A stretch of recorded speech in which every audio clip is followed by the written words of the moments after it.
오늘 16번을 할 차례인데요. 어제인가요? 15회차에서 이 사례명조 44번을 대운을 제가 잘못 적었죠.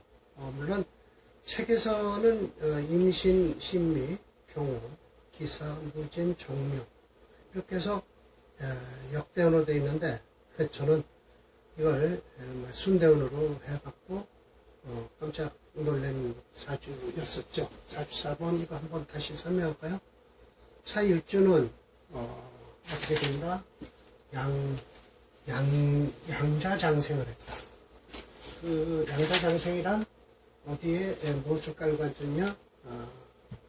이와 같이 어디 있어요? 이와 같이 인목 이 두 개 깔고 앉는 거죠. 그러면 결국은 강화되는 뜻이죠. 강하다. 장생을 깔고 앉았으니까. 그리고 장생론은 12신살론에서 양가는 맞아요. 네, 장생론이 맞는데 음가는 안 맞죠. 그런데 연지우복 노광했다라는 건 요거 사화를 얘기하는 거예요. 사화를 얘기하고 조기 용관, 요 관성을 쓴다. 기술을 쓴다고 했어요. 네. 그러면 이 사주가 금수로 흘러야 되는 대운은 이렇게 거꾸로 흘러죠. 그런데 좋다고 하거든요. 그래서 이 사주를 지금 철조 선생님은 무엇을 푼 거냐면 요것을 설명하기 위해서요. 상하기후 정협에 대해서 위아래가 어제도 얘기했죠. 요 호자를 종결사를 앞에다 놓고 이 목적어를 이렇게 뒤로 놓으면 요 뒤에 있는 글자를 강조하기 위해서라고 그랬죠. 이거를 이제 영어에서도 있어요. 그러니까 영어 문법과 중국어 문법이 같으니까 이렇게 되는 거죠. 그래서 요것을 강조하기 위해서 종결사를 먼저 처리한 거예요. 귀하다라고 해서 무엇과 무엇을 하면 유정하고 협력을 하면 한 것을 끌어들여서 이 44번을 했는데 이거 지금 대운을 보세요. 이거 금수를 쓴다고 그리고 재관을 용신을 쓴다면 이거 지금 대운 보세요. 이렇게 보면 역대운으로 화대운과 목대운으로 그러죠. 근데 이게 평생 좋다고 하는 사주예요. 그런데 정단지수법칙에선 그렇지 않죠. 목화로 흐르고 있어요. 지수 용시법에서 찾으면 어제도 지난번 15회 때도 또 얘기한 것이 맞아요. 그래서 개수가 관성인데 그 관성을 쓴다. 그런데 기토로부터 옆에 붙어서 상함을 주는데 반가운 것은 뭐냐? 관성이 바로 재성에 있다는 거예요. 요 위아래가 상하가 기호하다. 위아래 정협해서 기호하다. 라는 거예요. 그래서 즉 기토지기는 사화에서 설기를 당하고 그리고 그래서 설기를 당함으로써 관성의 뿌리가 단단하다. 관성지고 근이라 여기 뿌리가 단단하다. 소위 이런 이유로 일생 무조 흉험 부조 흉험 흉과 험악함을 만나지 않았다. 명리양전이라 명예와 이익이 둘 다 온전하였다라고 했는데 이거 지수법칙으로 한번 볼까요? 뭐가 용신인지 적전수 44번이에요.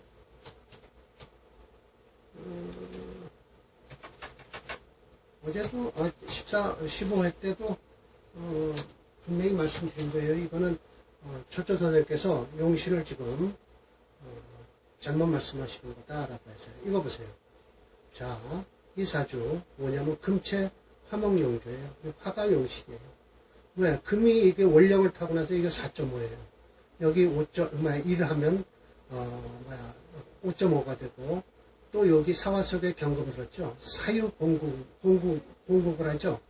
금세가 더 강해지죠. 경금이 여기 있죠. 그래서 목화를 쓰게 되는 명조죠. 자, 그래서 이게 금이 얼마나 되나 볼까요? 금이 5.6. 그럼 화는 얼마일까요? 이렇게 3.0밖에 안 돼요. 오히려 목이 더 강해요. 네, 그래서 이 사주는 금체, 화목용으로 흐르는 거예요. 그러면 여기 지금 대운에 화목으로 흐르니까 좋잖아요. 일생 동안 흉이 없었다라는 거죠. 근데 초년에는 별로 안 좋았어요. 30 후반부터 좋은 거예요. 그리고 태어난 이 사람은 옛날 직업은 네 가지밖에 없었다고 그랬죠. 산업공사. 그래서 좋은 집안에서 일단 태어난 게 장점이겠죠. 평생도록 험함이 없다라는 거, 이 설명한 것은 상하가 정협, 유정하고 협력을 해서 좋다라는 뜻이에요. 예. 근데 절대 이런 사주, 지금 30세예요. 30세에 이때 오면 지금 어려운 때 왔겠죠. 물어보면 뭐라고 해야 돼요? 35세에서부터 좀 풀리기 시작한다. 근데 이 무진대운 되면 별별 일 없고 정묘병인 돼야 된다. 이 두 해에 한 20년 동안 좀 열심히 벌어놔서 말년을 잘 살게 해야 된다라는 것이죠. 예. 그래서 이거 44번은 확실하게 용신을 철저님과 정단지수 법칙에서 차이가 있어요. 그럼 저는 철저님 걸 믿으냐? 아니요. 네. 정단지수 법칙을 믿는 거죠. 현대 명리학에서 이런 게 오면, 이런 사실 들고 오면 뭐가 용신이다? 화목이 용신이다 라고 해야 되는 거죠. 네. 자, 그러면 또 이제 본격적으로 오늘은 무엇을 할 것이냐면, 자, 15회에서는 상하를 했으니까 16회에서, 이번 16회에서는 좌우를 해야 될 거예요. 좌우. 네, 좌우를 해야 될 거예요. 여기서 얘기했듯이 보세요. 위아래, 상하의 정이 서로 돕는지. 그렇지 않으면, 그렇지 않은 자에 의해서 이 부귀빈천이 나타난다라고 했죠. 상하에 대해서 얘기한 거예요. 자, 그럼 좌우를 얘기하는 거예요. 보세요. 원문의 좌우죠. 네. 또 기후 했죠. 뜻이 같아야 된다. 옆에. 좌우는 뜻이 같으면, 동지면, 뜻이 같다라는 뜻이에요. 동지면 귀하다라는 거예요. 동지를 귀하게 해야 된다라는 것이죠. 첫째 선생 설명하신 걸 한번 볼까요? 임시왈 임철초 선생께서 말씀하셨어요. 좌우 동지자는 이 기협이라는 건 이거 가르쳤으니까 이건 징의에서 나온 소리예요. 저는 재화, 득의, 재하거나 화하는 게 얻음이 마땅하다. 마땅함을 얻어야 된다. 좌우가 생하고 붙들어줘야 된다. 생부해야 된다. 그리고 부잡난, 잡스럽고 혼란스러운 자는 하지 말아야 된다. 만약에 사랑하고 신약하다.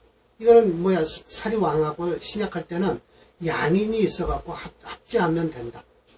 혹 인수가 화지를 하면 돼. 그래 합하든지 화하든지 하면 되는 거예요. 예. 그러면 신앙하고 살이 약할 때는 어떡하냐? 재성이 있어서 그걸 도와주면 된다. 그래서 꼭 있어갖고 혹은 관성이 그것을 돕는다. 같은 관성이 도우면 돼요. 살이 약할 때는 재성이 재생살을 하든지 옆에 관성이 있어서 하나 더 도와준다든지 하면 좋다라는 거예요. 신살양정할 때 신살이란 뭐죠? 일주와 살이 둘 다 양왕하다. 양정이라고 그래 이거를요.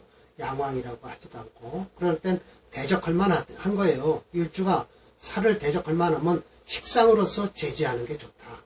예, 식상은 일주의 힘을 빼고 제하는 것은 살을 제하니까 요 식상이 참 좋은 노릇을 하죠. 예. 혹 상관이 그것을 적지 대적하면 된다라는 거예요. 차는 위 동지라 같은 뜻이다. 이 기협 이거는 징의에서 얘기한 거예요. 기협은 약이라고 했고 필이라고 한 것도 이것도 징의에서 얘기한 거고요. 예. 신약하면서 살이 유하고 재성이 이를 돕고 있으면 이건 어떻게 돼요? 재성이 바로 적에 꺼려진다. 오히려 신약하고 살이 있을 때 재성이 오히려 이걸 살을 도우면 이 재성이 나에게 누가 된다. 우리도 누가 된다 그러죠. 그런데 여기는 살이라고 한 거 보면 살이 누가 된다 그랬는데 그게 아니에요. 만약 재성만 없다면 이건 저 살은 어디서 나온 거예요? 징의에서 나온 거죠. 그러면 이 재를 말하는 거예요. 신약한데 그냥 살만 있었으면 좋아요.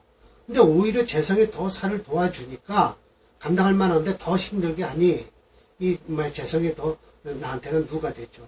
예. 신앙하면서 법제가 장차 관과 합하려고 하는데, 즉 관이 이미 사라졌다면 이것도 별로 안 좋은 거죠. 예. 관이 이미 망했다라는 뜻이면 끝났다. 결론적으로 일주가 소희 지신, 바로 반기는 신이 반드시 첨신 투러야 돼요.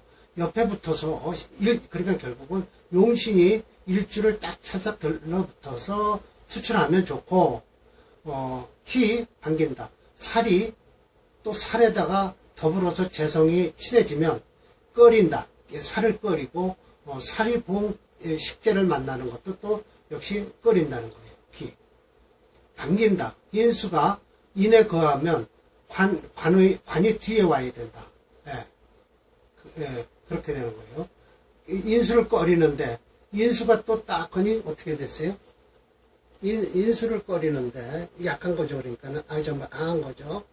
인수를, 반기는데, 여기 인수를 반기나요? 여기 인수를 꺼리는데, 인수가, 뭐예요? 어디에, 재선. 이걸 꺼린다는 거죠. 인수를 꺼리는데,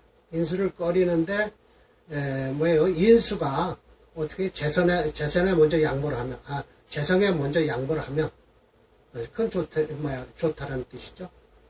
재성을 반기는데, 이거 상관이라고 그랬는데, 이건 재성이겠죠. 식상을 만나면, 이건 좋겠죠.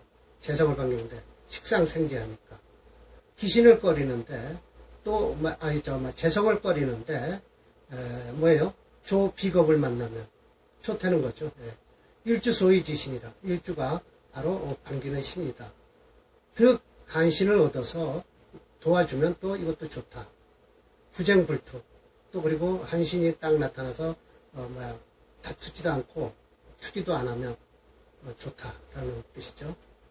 그리고 신이 속이자.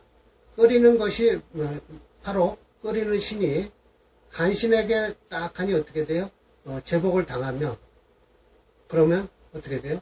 불사불령하다. 뭐예요? 사령치 않는다. 날고 뛰지 않는다는 거예요. 차는 위 동지다. 같은 뜻을 갖고 있는 것이다. 마땅히 세구제하라. 자세히 살펴야 된다라는 것이죠. 자세히 살펴야 된다라는 것이에요.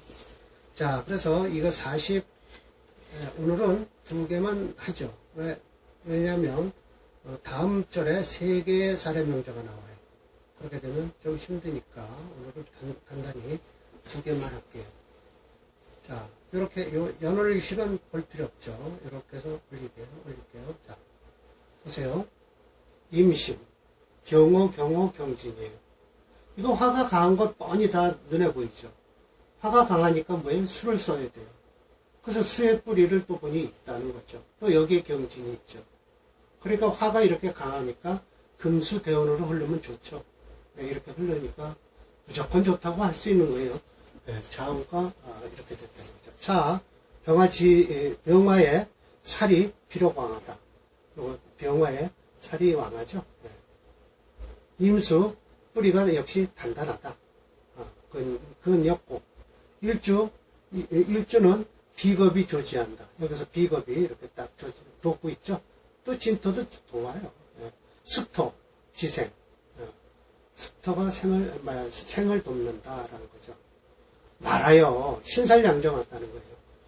일주도 왕하고 살도 강하고 해서 양정. 둘 다 팽팽히 머물러 있다는 거예요. 그래서 이때는 임수를 써라. 임수를 써서 제사를 하라. 이게 식신제사라는 거잖아요. 그래서 아까 그 설명한 대로 되는 거예요. 임사등 설명했죠. 신살양정할 때는 식신을 써서 제사를 해라. 그러면 좋은 사주가 된다. 그런 뜻이죠. 그래서 천간지 협동, 협이라고 했지만 요건 또 요 가르친 거 보니까 징의에 있는 거예요. 협지라고 했는데 동지하라. 동지자다. 지지는 또한 동지다. 지지도 동지 이렇게 해서 좋다는 거예요. 진토야는 일제일화한다. 제하기도 하고 화하기도 한다. 뭐예요? 제한되는 건 뭐예요? 오화를 약간씩 살을 빼어주고 이렇게 돕기도 하고 화하기도 하고 화생토 토생금 하고 있죠. 네, 이 진토가 아주 참 좋은 일을 맡아서 하고 있어요. 가위 유정이라 말하여 유정하다고 할 수 있다.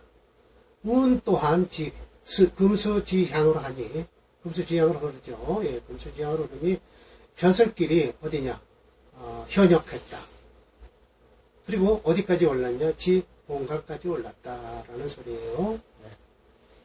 그런데 참 이제 다음, 이거 용신 한번 분석할까요? 네. 몇 번일까요? 48번이네요.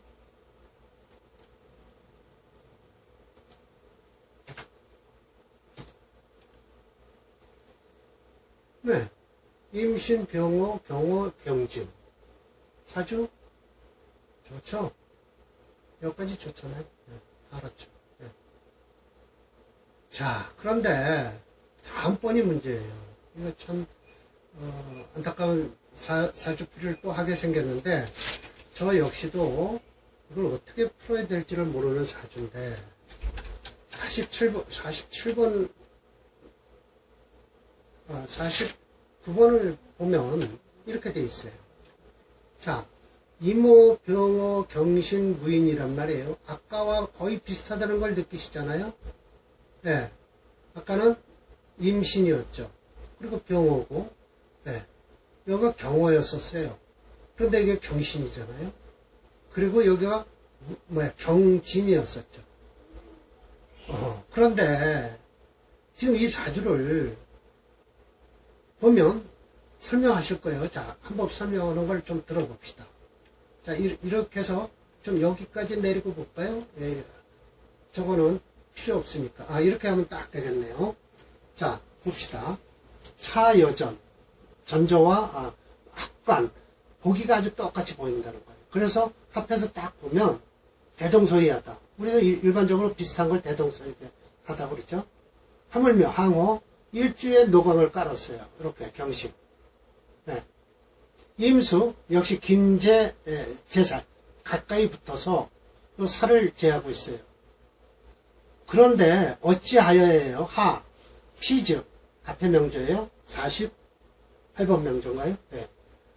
피즉 명리 쌍수를 하고 명예와 이익이 둘 다 거둬들였는데 차즉 종신토록 불발 일어나지 못했느냐. 이거 지금 금수로 똑같이 흐르고 있잖아요. 개체로, 개, 이거 부사예요. 피즉, 임수가 홍신에 앉았었죠? 예, 임신으로. 지생을 받았는데, 그래서 제살 유력했다는 거예요. 예, 유권, 번세건자죠? 예, 맞아요. 유권. 차즉, 이는 임수가 좌우에 앉아서 절지라는 거예요. 맞긴 맞죠? 예, 맞아요. 적살무력, 살을 대적하기가 힘이 없다. 피즉, 시간이 비겁봉신했어요. 여기 지금, 여기는 무신인데, 아까 48번 명조는 경진이었죠, 경진. 네. 우, 또한, 가생수, 생수를 했다는 거예요. 왜냐하면, 경금이 생수를 할 수 있었잖아요. 근데, 이건 못하고 있다. 이건 무인이니까 그렇다는 거예요. 차즉, 시상에 뭐를 하고 있느냐. 효신, 급수하고 있다는 거예요. 효신이란 무토를 얘기하는 거예요. 요게 편인이잖아요. 이 효신이라고 해서 이거 올빼미 여자죠? 그래서 본래 편인을 갖다 효신이라고 그러죠. 그래서 임수를 국하고 있다는 거예요. 그래서 불령생, 생식하고 있다. 참 이건 안타까운 사실이죠. 소위 이른바 이를 말하여 좌우가 불능동지 같은 뜻을 갖고 있지 않은 것이다 라고 했어요. 그러면 이것이 다시 적천수가 아니라 정단 명리로 한번 이걸 정단 지수법칙으로 한번 풀어볼까요? 49번이에요.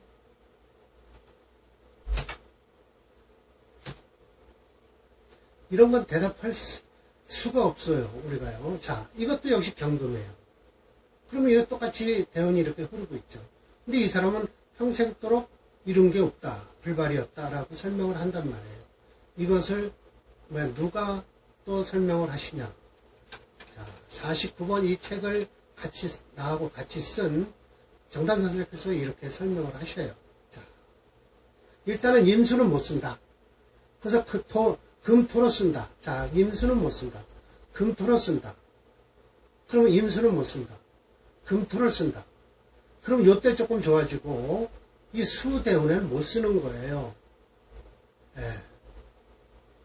그럼 여기까지는 좋아졌다는 거죠. 여기까지는. 그렇게 하는데 이 수대운에는 못 쓴다.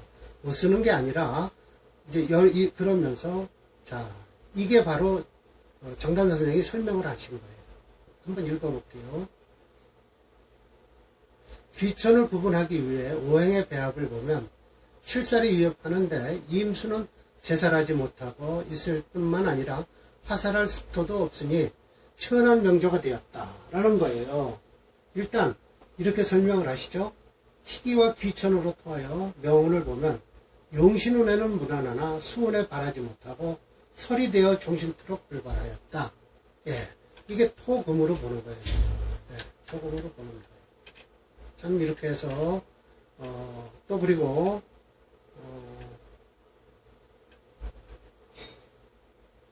앞에 사주는 제살하고 화살하니 귀격이 된 것과는 너무나 다르다. 명조의 배합이 탁하면 탁하여 천하면 흉살이 많이 작용한다.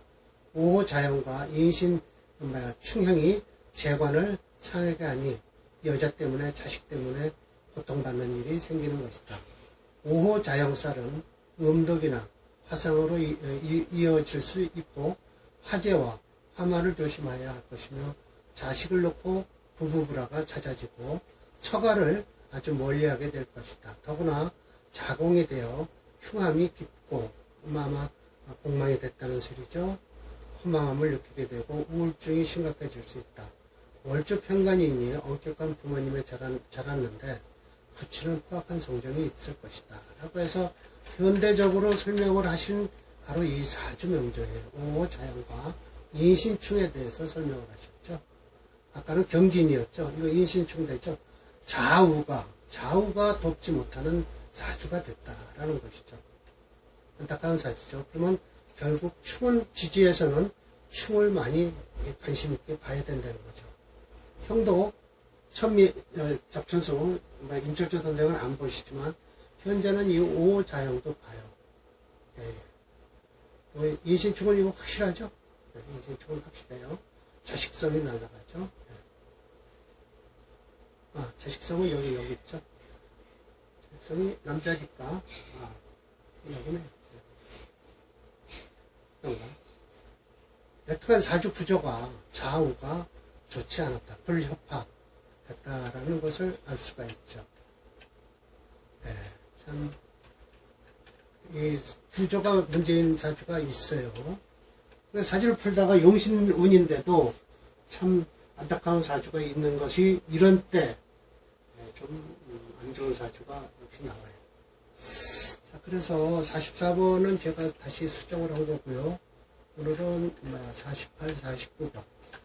으로 해서 오늘 16번째 강의를 마치겠습니다. 네.